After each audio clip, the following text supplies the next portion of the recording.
असदुद्दीन ओवैसी जी। मोहतरम जनाब चेयरमैन साहब, आपका बेहद शुक्रिया कि आपने मुझे एक अहम दस्तूरी तरमीमी बिल पर बोलने का मौका फराहम किया। मोहतरम चेयरमैन साहब, मैं आपकी जानिब से बरसर इख्तिदार जमात को मुबारकबाद देना चाहता हूँ कि आज उन्होंने जो दस्तूरी तरमीमी बिल को लाया है, आप शाबानों के उस कानून के लाने के नक्श कदम पर चल रहे हैं। मुबारकबाद देता हूँ आपको और उम्मीद करता हूँ कि इसके बाद बरसर इख्तिदार जमात के ज़िम्मेदारों की ज़बानों से बार बार शाबानों का जिक्र नहीं होगा, क्योंकि ये आपका दस्तूर में इस बात की इजाज़त है कि सुप्रीम कोर्ट अगर कोई फ़ैसला देता है तो सरकार को इस बात की इजाज़त है कि वो उस फैसले के ऊपर कानून बनाए जो आपने किया। तो इसलिए मैं कह रहा हूँ कि आपने शाबानों की रिवायत को बरकरार रखा, आपको मुबारकबाद। दूसरी बात यह है जनाब चेयरमैन साहब के बड़ी बड़ी बातें हुई कि ओबीसीज के लिए सरकार है। मैं इसको डिस्पेल करता हूं, एक्सपोज करता हूं। ये सरकार ओबीसीज के लिए नहीं है। क्यों नहीं है?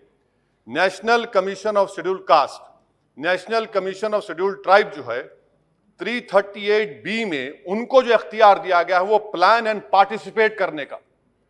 आप ओबीसीज में एनसीबीसी कहने के खाली एडवाइस करना, यहां पर प्लान और पार्टिसिपेट है ही नहीं। तो ये आपका एक्सपोज करता है आपकी हिपोक्रेसी को और आपकी मुनाफिकत को।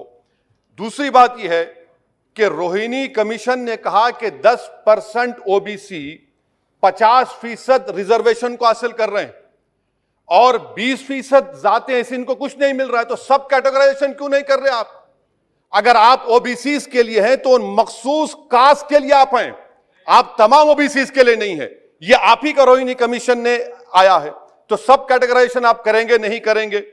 तीसरी बात यह है कि सर ये कैसा बात है कि अगर रियासत तेलंगाना में जो मुसलमानों की बैकवर्ड कास्ट है उनको रिजर्वेशन मिलता है मगर सेंट्रल लिस्ट में उसका जिक्र नहीं होता।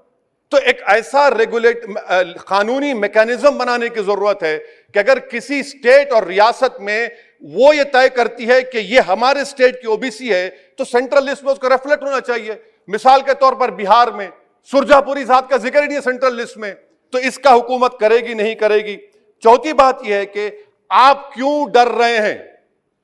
नरेंद्र मोदी की सरकार क्यों डर रही है? 50% को क्रॉस करिए ना। जब प्यार किया तो डरना क्या, तोड़ जाइए 50% को। क्यों 50% को डर रहे हैं आप? जो 50% है उनको 27%, जो 20% है उनको 50%। तो आपकी मोहब्बत ओबीसी से नहीं है, आपकी मोहब्बत उनके वोट से है और आपका दिल उन 20% के लिए धड़कता है जिसके लिए आपने 50% तहफ़्फ़ुज़ रिजर्वेशन दी है। यह आपकी हकीकत है। पांचवी बात यह है स्पीकर साहब कि हम हुकूमत से मुतालबा कर रहे हैं कि प्रोएक्टिवली नरेंद्र मोदी की सरकार 50% सीलिंग को तोड़िए, निकलिए। आप क्यों नहीं करना चाहते? करने की जरूरत है, डेटा है, एम्पिरिकल एविडेंस है बैकवर्डनेस का। वो 50%, 27% कैसा दे रहे हैं, गलत है। छठी बात यह है कि सर ये एक सुनहरा मौका है कि आप इस तरह का कानून बनाइए, 50% लिमिट को क्रॉस करिए और ओबीसी समाज से सही मानों में इंसाफ करिए। सर एक और बात, आज ही के दिन 1950 10 अगस्त को प्रेसिडेंशियल ऑर्डर हमने निकाला था। बड़ा तारीखी दिन था जिसमें हमने शेड्यूल्ड कास्ट को रिजर्वेशन दिया।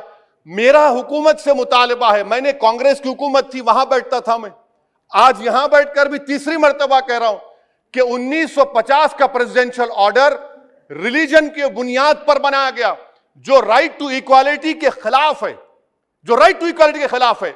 एक सुनहरा मौका आपके पास आया है कि उसको रिलीजन न्यूट्रल करिए। जब शेड्यूल्ड कास्ट में हिंदू, बौद्ध और सिख आ सकते हैं तो दलित मुसलमान, दलित क्रिश्चियन क्यों नहीं आ सकते? सच्चर कमेटी गवर्नमेंट की कमेटी, उसमें जिक्र लिखा है। आप वो नहीं करना चाहते, आप नहीं करेंगे तो देख रहे उत्तर प्रदेश का अंसारी देख रहा है, उत्तर महाराष्ट्र के वो पसमानदा मुसलमान देख रहे हैं कि क्या तमाशा आप लोग करते हैं। यहां वहां चले आते हैं, वहां के यहां आते हैं और हम लोग बीच में फंसे हुए रहते हैं। सर छठी बात यह है, सातवीं बात यह है कि मैं हुकूमत से इस बात का मुतालबा कर रहा हूं कि 1950 प्रेसिडेंशियल ऑर्डर को रिलीजन न्यूट्रल किया जाए। अच्छा, ओबीसी की आपकी सरकार है, 89 सेक्रेटरीज हैं, कितने ओबीसी है बताइए? 89 सेक्रेटरीज में 5 अगस्त 2009 को एक भी ओबीसी सेक्रेटरी नहीं था।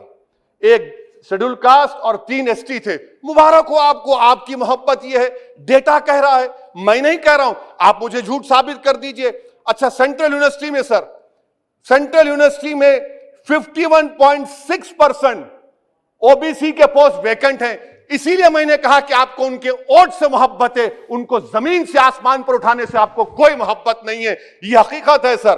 और सर, ये यहां पर बैठकर मैंने हमारे कांग्रेस के लीडर की तकरीर को सुना। शिवसेना वाले कह रहे हैं, एनसीपी वाले कह रहे हैं मराठा मराठा।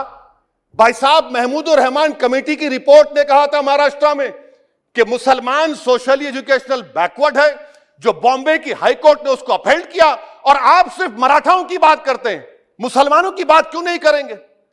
वो 50 कास्ट जो मुसलमानों की बैकवर्ड है महाराष्ट्र में, वो देख रही है आपके इस तमाशे को और आपको एक्सपोज करके रहेगी। आप उनकी बात ही नहीं करते। मराठाओं को जरूर दीजिए, मगर आपके इस बड़े दिल में क्या उन गरीब मुसलमानों के लिए धड़कता हुआ दिल नहीं है कि हम सिर्फ भिखारी हैं, आपका वोट हासिल करेंगे, आपको नेता बनाएंगे, मुख्यमंत्री बनाएंगे, प्रधानमंत्री बनाएंगे, और हमको क्या मिलेगा? इफ्तार की दावत और मुंह में खजूर, रिजर्वेशन नहीं मिलेगा हमको। ये कौन सा इंसाफ है सर? इसीलिए ये इनकी मुनाफिकत है, इसीलिए हम हुकूमत से मुतालबा करते। अच्छा, हैरत की बात यह कि सुप्रीम कोर्ट के जिस फैसले को ओवरकम करने के लिए यहां पर यह बिल लाया गया, सुप्रीम कोर्ट ने कह दिया कि मराठाओं के बारे में सोशली एजुकेशनल बैकवर्डनेस नहीं दिख रहा है। आप कैसे दिखाएंगे बताइए? ये महाराष्ट्र के 50 मुसलमान बरादरियां देख रही हैं।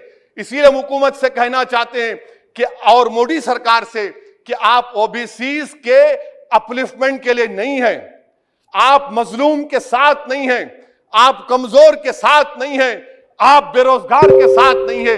हां, एक हकीकत है, आप ताकतवर के साथ थे और ताकतवर के साथ रहेंगे।